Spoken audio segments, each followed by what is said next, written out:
American Laser Games presents Space Pirates!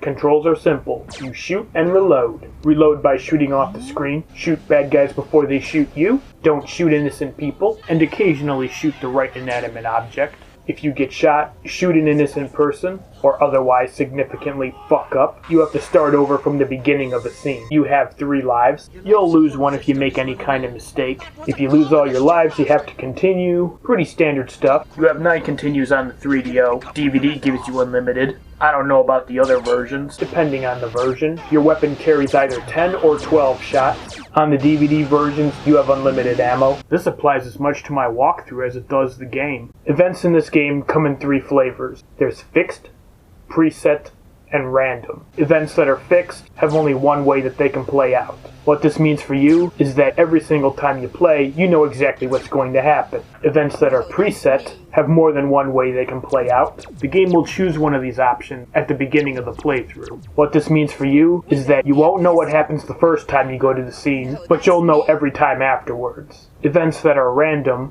have more than one way of playing out. However, in this case, the game will choose one of the possibilities every time it comes up. What this means for you is that you will never know what's going to happen. Okay, there are no power-ups in the game, and no proper unique enemies, so let's just skip ahead to this part. Remember, winners don't do drugs!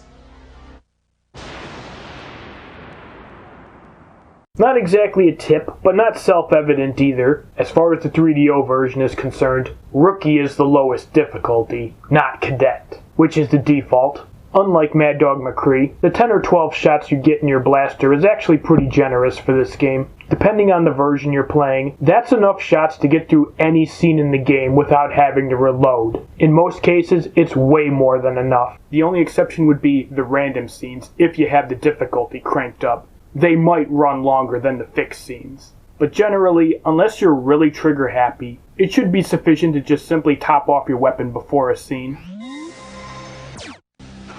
Random scenes are not actually truly random. The game chooses what order the enemies pop out, but it is an order nonetheless. The game will cycle between all possibilities in a set before it starts over. Take this scene for example. It has 3 possibilities. If this guy pops up first, the next person to appear will be one of the other 2. This guy will not reappear until the other 2 occurrences have made an appearance. Likewise, when the second guy pops up, you'll know the third guy is going to be next. The exact number of sets that you will have to deal with on a single scene depends on the difficulty and the version of the game you're playing. Due to the nature of an FMV game, sometimes you can shoot at where an enemy will appear and you'll hit them early. So if you know where someone's going to appear, you can just try shooting there early. The results will vary by version. However, they did seem to tighten up the timing from the other 2 games. There are no cheats in this game proper as far as I know, but there is an Easter egg. I'm pretty certain this is only for certain versions. I know it's on at least some of the arcade versions and the 3DO. I'm utterly confident it's not on the DVD. I don't know about the other versions. First, get yourself to this point in the game. What you want to do here is shoot the cow skull. I believe you have to do it when this guy appears. I don't think it works at any other point. If you do it correctly,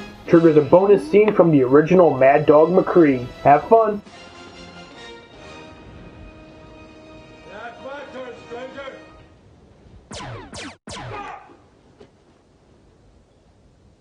After this little detour, you return to the game. Well, that's it for this video. Stick around and I'll show you how to beat the entire game.